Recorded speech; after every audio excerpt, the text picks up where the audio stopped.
ഇന്ന് നമുക്ക് soya chunks വെച്ചൊരു കറിയുടെ റെസിപ്പി നോക്കാം. ആദ്യം നമുക്ക് സോയ കുതിരാനായിട്ട് വെക്കാം. അതിനായി നല്ല ചൂടുവെള്ളം ഒഴിച്ച് ഒരു 10 മിനിറ്റ് നമുക്ക് മാറ്റി വയ്ക്കാം. ഇനി ഒരു കുക്കർ എടുത്തിട്ടുണ്ട്. അതിലേക്ക് 2 സവാള ചേർത്ത് കൊടുക്കാം. 1 ടേബിൾ സ്പൂൺ ഇഞ്ചി വെളുത്തുള്ളി ചതച്ചത്, എരിവിനാവശ്യമായ പച്ചമുളകും 1 തക്കാളിയും ചേർത്ത് കൊടുക്കാം. ഇനി നേരത്തെ കുതിർത്ത് വെച്ച സോയ ചേർത്ത് കൊടുക്കാം. നന്നായി വെള്ളമൊക്കെ പിഴിഞ്ഞ് മാറ്റി വെച്ച സോയയാണ്.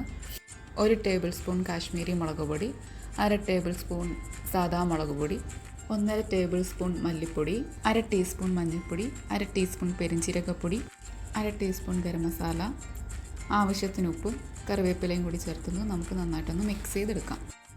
ഇനി കുറച്ച് വെള്ളവും കൂടി ചേർത്തൊന്ന് മിക്സ് ചെയ്തെടുക്കാം. ഇനി കുക്കർ അടച്ച് 3 വിസിൽ വരെ വേവിച്ചെടുക്കാം. സോയയൊക്കെ നന്നായിട്ട് വെന്ത് വന്നിട്ടുണ്ട്. ഇനി നമുക്കൊരു ചട്ടിയിലേക്ക് വെളിച്ചെണ്ണ ഒഴിച്ചു കൊടുത്ത് ഉലുവ പൊട്ടിച്ചെടുക്കാം. ഉലുവ പൊട്ടി തുടങ്ങുമ്പോൾ 2 വെളുത്തുള്ളി അല്ലി ചതച്ചതും കറിവേപ്പിലയും കൂടി ചേർത്തൊന്ന് മിക്സ് ചെയ്തെടുക്കാം. ഇനി ഇതിലേക്ക് കൊച്ചുള്ളി ചേർത്ത് കൊടുക്കാം. പകരം സവാളയും ചേർക്കാം. ഇനി ഇതൊന്ന് നമുക്ക് നന്നായിട്ടൊന്ന് വഴറ്റിയെടുക്കാം. ഉള്ളിയൊക്കെ ഇവിടെ വഴന്ന് വന്നിട്ടുണ്ട്. ഇനി നമുക്ക് നേരത്തെ വേവിച്ച് വെച്ച സോയ ചേർത്ത് കൊടുക്കാം. എല്ലാം കൂടി ഒന്ന് നന്നായിട്ടൊന്ന് ഇളക്കി യോജിപ്പിച്ചെടുക്കാം. ഇനി ഇതിൽ കിടന്നത് നന്നായിട്ട് തിളച്ച് വരണം. സോയ ഇവിടെ ഇപ്പോൾ നന്നായിട്ടൊന്ന് കുറുകിയൊക്കെ വന്നിട്ടുണ്ട്. കുറച്ച് കുരുമുളക് പൊടിയും കൂടി ചേർത്ത് കൊടുക്കാം.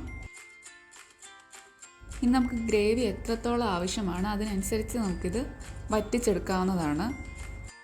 ഞാനിവിടെ കുറച്ച് കറിവേപ്പിലയും കൂടി ചേർത്ത് കൊടുക്കുന്നുണ്ട്. ഞാനിപ്പോൾ ഈ ഒരു രീതിക്കാണ് കറി എടുക്കുന്നത്. നിങ്ങളുടെ ആവശ്യത്തിനനുസരിച്ച് കറി വറ്റിച്ചെടുക്കാവുന്നതാണ്. അപ്പോൾ നമ്മുടെ സോയ ചങ്ക്സ് കറി ഇവിടെ റെഡി ആയിട്ടുണ്ട്. എല്ലാവരും ഒന്ന് ട്രൈ ചെയ്ത് നോക്കി അഭിപ്രായം അറിയിക്കുക. താങ്ക്